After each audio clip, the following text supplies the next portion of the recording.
नमस्कार दर्शक बंधु आपण माने बड़ बहुत सीरियल देखा पाइबे जे आरती बसिकी कांदुथिबे आयुष तेल रूम को आसबे आरती कहबे कि तमे एठी आयुष कहबे कि कौन मु एठी तमे बोधे भूली जाउछ एटा मो रूम आ तमे होछ मो स्त्री या परे आरती कहबे कि कौन कहला एमिति कहि कि से आयुष को पाखकु चली आउथिबे आ जेतेले आयुष को पाखरे आसी कि पहुंची जिबे कहबे कि कदर्य स्मेल होची या परे आयुष तंका चुट्टी रे हाथ मारिकी देखिबे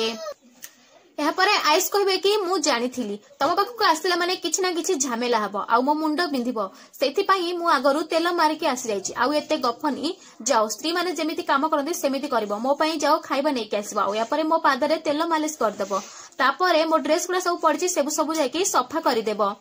आरती कहबे मु ठीक जानी तम गुण जमा भी भल नुह तमे भी जमा भल लोक नुह तम सहित मोर जोर जबरदस्त बाहागर करा तुमको मते हैरान करने गोटे चांस मिल जाए तमे कौन कहल ना स्त्री माने खाली काम करेंगे आ रोषे करके खाइबा को देबे एटा तमे कहूछ ना तुम ड्रेस धोइबे मते आ किछि आसु कि ना आसु धोइबाटा तो मते भल भाबरे जଣା अछि एमिति आरती कहि कि रागी कि से जाई कि गोटे रड थइतबा से रड को नै कि आसले बेले को देखिबे आयुष नथिबे आ